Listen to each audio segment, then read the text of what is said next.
vaccines, whether it be drugs, whether it be equipments, or even simple things like PPEs. A lot of this happened because of partnership between industry and public health experts, and the need for that is felt today like never before. And if we are able to do this, I think we will be able to really achieve a lot which we have not been able to do in the last so many years. So this partnership is very important. Different models can be looked at. You can have a model where you have at least one private for profit organization which ties up with a not for profit public organization. Industry can tie up with academia, and we need to really develop modules where this can be done so that there is a win-win situation for both sides. I also feel that currently CII is uniquely positioned to enable such collaborations and partnerships, and that is why this conference that they're holding, the second Public Health Summit 2021, is very, very important. So I would really like to welcome you all to the second edition of the CIA Public Health Summit. And I'm sure that one will have a lot of good discussions, and we'll have an enriching and actionable points that we can take forward. Thank you very much. And I will sort of finish my opening remarks here and really request Dr. R.S. Sharma to give his keynote address. Thank you very much.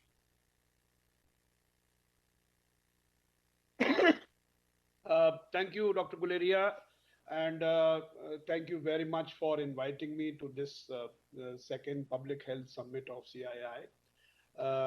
Dr. Jitendra Singh, the Honorable Minister of State for the Government of India, Dr. Guleria, and all the members of CII, and all other guests in this conference. I think Dr. Guleria has touched some very, very important issues, which is basically the digital part of the health delivery system, and also the data-driven policy making, and the insurance system like the Ayushman Bharat. I think these are some of the very important things which he has touched upon.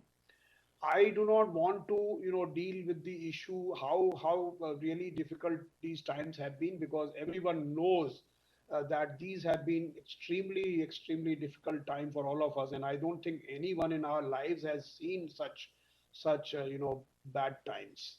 And we are still not out of woods in some sense. We had a first wave, and we had an extremely devastating second wave, and now one doesn't know when this is going to really get over. And we also feel that vaccination, as our Honorable Prime Minister has repeatedly said many times, vaccination is the only way at this point in time which seems to be the most potent and most effective way to come out of this. What I'll do in the next 15-20 minutes is basically deal with this issue of how digital technologies are really enabling and actually facilitating many of the works.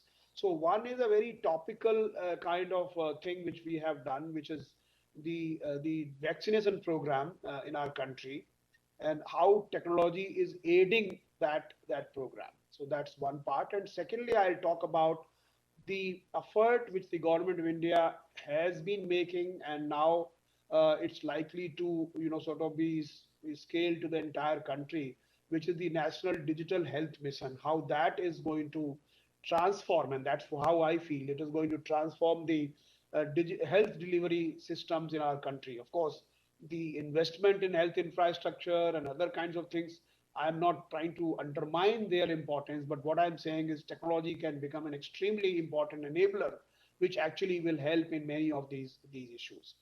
So one, on the CoWIN platform, which has been deployed in the country, and which today actually has become an extremely scalable platform. In about 5 months' time, it was launched on 16th of January when the Honorable Prime Minister had launched this program. In 5 months' time, it has grown to 300 million plus. There are 300 million plus registrations and vaccinations, and their granularity is each individual. So basically, now this platform keeps an account of each individual. When was he vaccinated the first time? Which vaccine was administered to him? What were the adverse impact, if any, which the person had sort of experienced? What is the vaccine type? who vaccinated him, everything is there. And then, of course, a continuous follow up for him to basically remind him about the second, dose of vaccination. That's really something very, very unique in the world.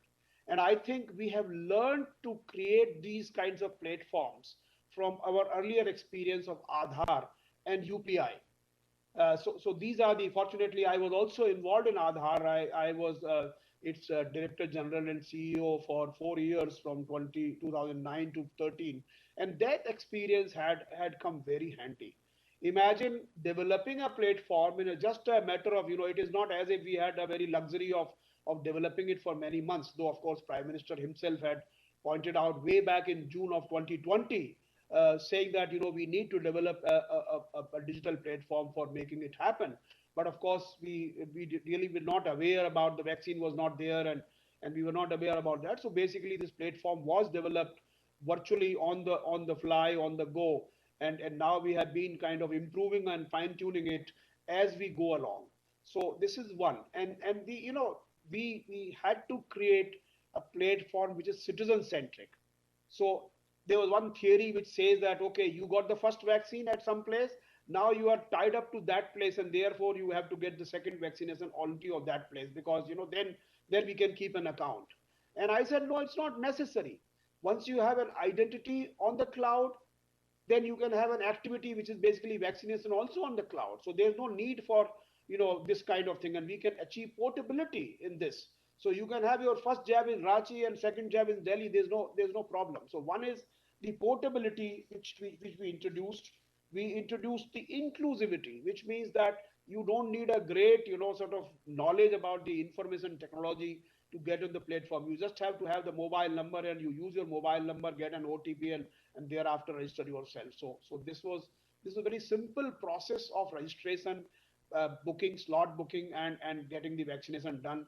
We also introduced vaccination certificate, which is also unique in the world, in the sense that it's a digitally verifiable certificate which is available to each individual. After first vaccination, he gets the first provisional certificate.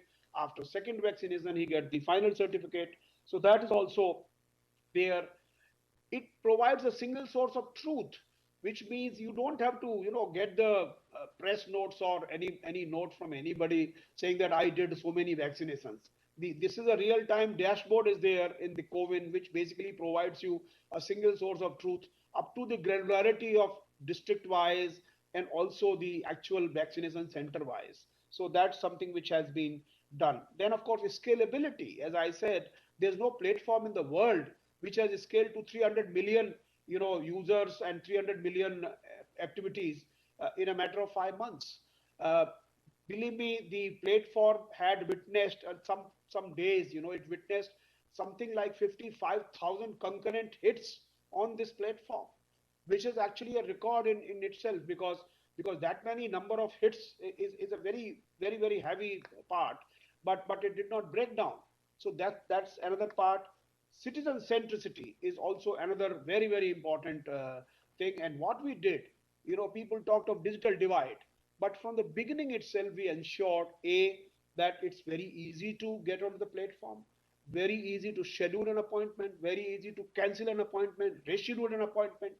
And at the same time, if you can't do it, then you can call a call center and get it done, or you can go to the common service centers, which are 250,000 in our country. You can go and get yourself an appointment. So these, and most importantly, you can go just without any appointment, go to the vaccination center and get yourself vaccinated. Interestingly, 80% of our people have gone to the center without seeking an appointment. So this is essentially a tool which has become very, very popular, powerful, scalable, and has been helping. So this is one example as to how, I mean, imagine transparency. Imagine what had happened in the second wave when people were fighting for these oxygen cylinders, and there was no central information system which could give a information as to where these cylinders are available, or where you can get an oxygen, or where are the oxygen beds available. Now, similarly, if you had that kind of, suppose you did not have any platform, then you will not know which vaccine is being vaccinated where. You would have been just asking, and there would have been a lot of rent seeking, which is very common in our country, unfortunately.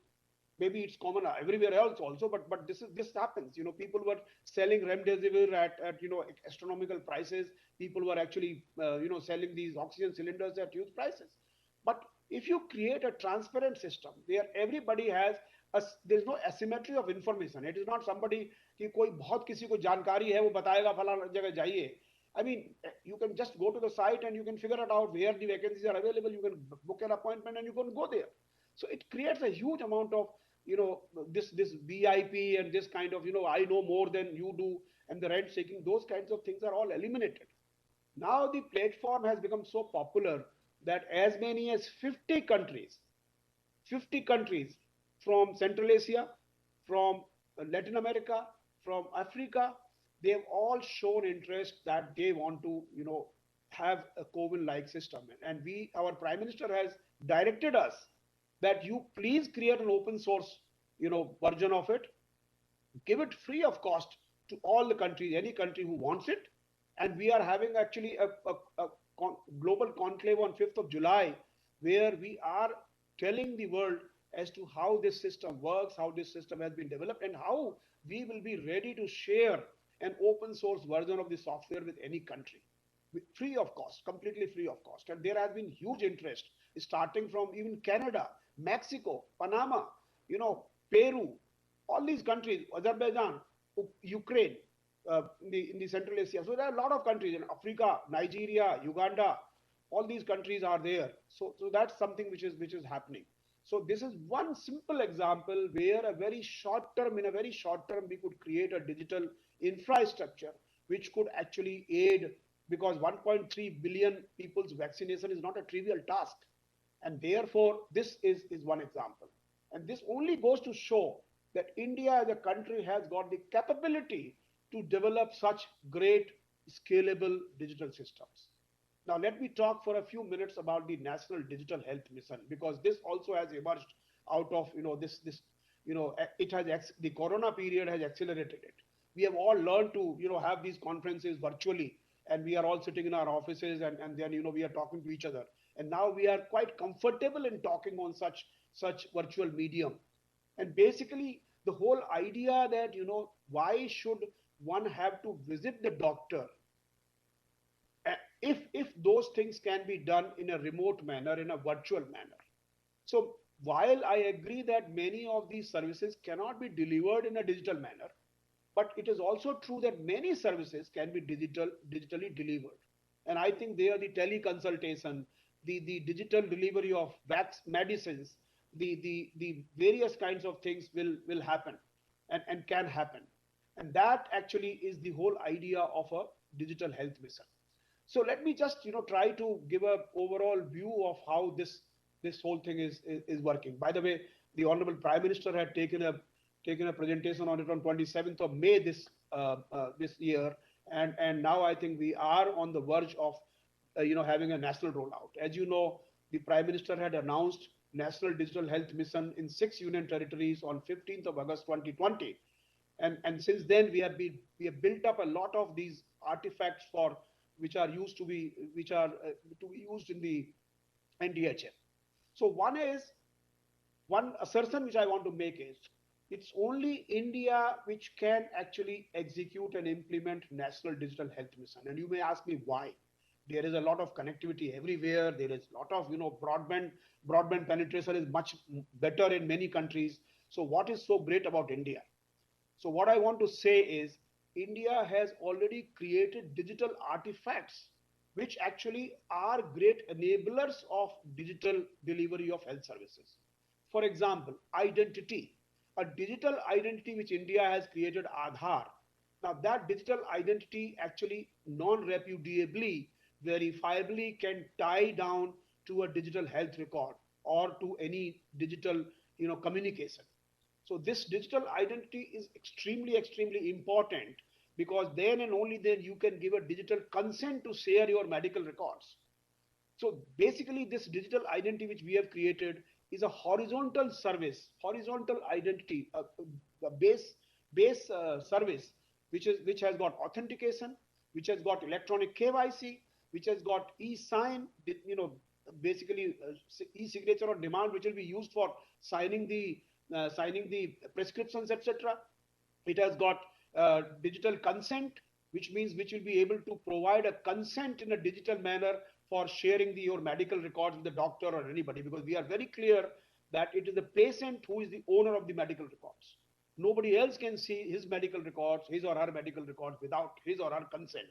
And that consent artifact only India has developed. And now what's most important, which is going to be launched very soon, is the e-voucher, which is basically a person specific and a purpose specific voucher, which means I can tell somebody, maybe in Ayushman Bharat, when I am wanting to have an X-ray and the hospital doesn't have the X-ray facility, the hospital can issue a digital voucher, a UPI voucher, which is basically for a person and also for a specific purpose of getting an X-ray done, which means that now when he goes to the X-ray X-ray shop or whatever, that person just reads the QR code, gets the money, does the X-ray, and comes out of it. So basically, currently, when people just don't want these Ayushman Bharat fellows, they think that पहले तो इनका पैसा नहीं मिलेगा, पैसा मिलेगा देर में मिलेगा, so therefore why should I treat them well? So they are not treated well. But once they have this digital voucher, which they can actually redeem it at any place which they like, that actually changes the entire power equation. And that's what is going to happen. And this e-voucher, which is going to be not only a DBT, but DBT for a specific purpose, that is going to be a game changer. So essentially, we have all these baseline artifacts which will be used. Secondly, on top of that, we have created domain-specific artifacts. So as Dr. Guleria was saying, personal health records, electronic medical records, that's one part. We have a registry of hospitals. We have a registry of professionals, health professionals. We have a drug registry. So all these, registry of labs, for example. So all these, kind of databases or a reference databases are there in the National Digital Health Mission. It doesn't mean that I'm going to have all the health records of everybody. No, it's a federated data structure, which means the data health records will remain wherever they are, but there will be a facility for the person to basically fetch his or health records and show it to a doctor. So a kind of horizontal view or a kind of longitudinal view of his or her health records. So that's actually the second layer on top of that common, infra layer, digital infra layer. So that's another part which is going to happen. And thirdly, it's going to be a gateway kind of thing where you can provide visibility into these artifacts, their layers. So that's one gateway, and that gateway will work not like a Amazon kind of seller. It's not a platform of that type. It's actually a non-discretionary, absolutely unbiased platform. So therefore, when you are watching or you are wanting to see a doctor, whether you want to consult a doctor, it will not show you any biased view. It will not be any sponsored kind of doctors or sponsored kind of labs. So this is the gateway which we are going to build. And on top of that will be all kinds of applications. So basically, whether it's a teleconsultation application, whether it's a drug delivery application, or whether it's a teleconsultation application, everything is going to be on that layer. And therefore, what we are going to create, there's no better word to describe it than platform. But actually, it's not Amazonification of the whole, health service delivery system. It's going to be a network, actually. It's going to be a network which will be able to connect the patients with the facilities, with the doctors, with the labs, and with the vaccine delivery or drug delivery entities. So this is going to really transform the entire health services delivery. And I think one of the good things which has happened in Corona period is the facility and the fact that we are now quite at ease with these video consultations and video communications. This is going to really transform it. I think we are looking forward. I have no doubt in my mind that this will become a real transformation of the health. And the most important outcome of this will be the data. As Dr. Guleria rightly said, that our public health systems must be based on data. It's not based on some anecdotes and something. So therefore, I think this will be a gold mine of data for public health policy researchers, academics, and everybody. And these will obviously without violating the privacy of anybody. So that's going to be the overall architecture of the National Digital Health Mission. It is going to become a reality very soon, and we have already constructed and started constructing the various kinds of registries.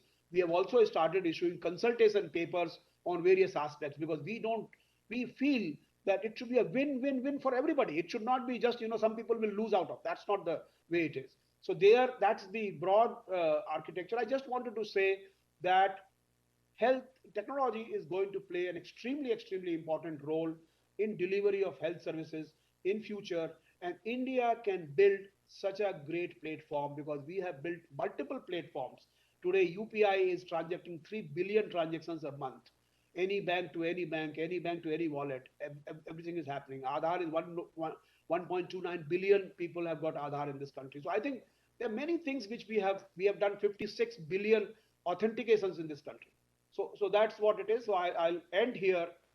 Thank you very much for allowing me to participate. It has been a privilege to talk to you all. Thank you very much.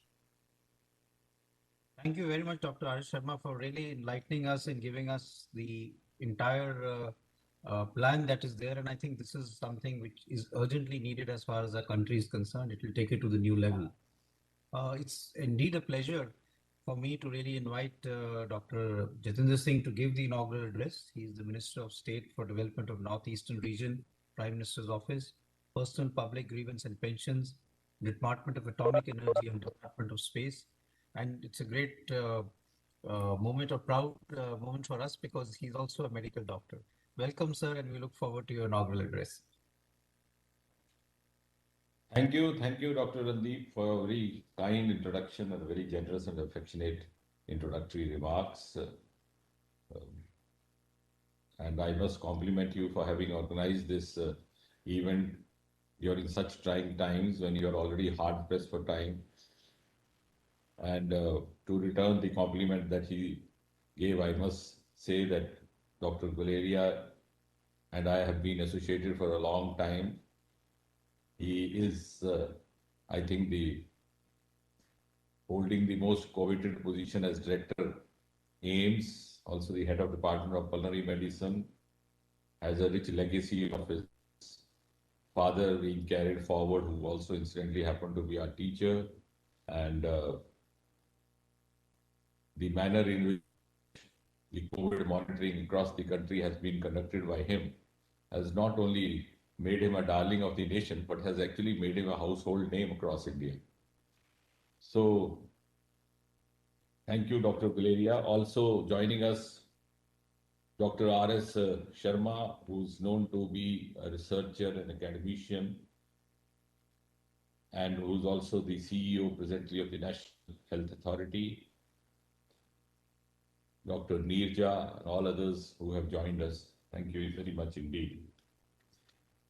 At the outset, I also have to congratulate the Confederation of Indian Industry for bringing together the stakeholders for this important discussion at a time when public health sector actually has come into the center stage of discussion, and also to an extent because we are going through COVID times. Much has already been said by the earlier speakers. Dr. R.S. Sharma mentioned the National Digital Health Mission. So also Dr. Guleria before him, I think, which is very much in tune with the prioritization which Prime Minister Narendra Modi has accorded to the health sector, and also the optimum utilization of modern technologies to supplement the healthcare system in this country. And the importance of this is indicated from the fact that he had made this announcement from the ramparts of Red Fort during his Independence Day address.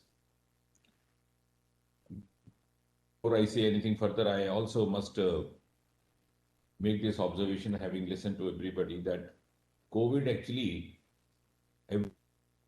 adversity is accompanied with a virtue. I think COVID also served the purpose of bringing to the surface and showing the entire world the inherent resilience of the Indian medical system, Indian healthcare system, and the Indian professionals. And having myself been a teacher for over more than quarter of a century. In fact, I was telling somebody the other day, I said we were guilty of having not taught so much about the infectious diseases in the classes of medicine. I myself being from the specialty of endocrinology, were mostly, focusing on non-communicable diseases over the last 20 years or 25 years. In my times when I had just joined MBBS, and that too because I was in a South Indian college, the tuberculosis is a very common disease, and we had our posting as junior residents in a sanatorium, the famous Tambram Sanatorium close to Chennai. But then gradually, with the advent of new generation antibiotics, microbials, the shift of the Indian pandemic or epidemiology spectrum shifted over to non-communicable disease, whether it was diabetes mellitus, type 2, it was coronary vascular, and of course with increasing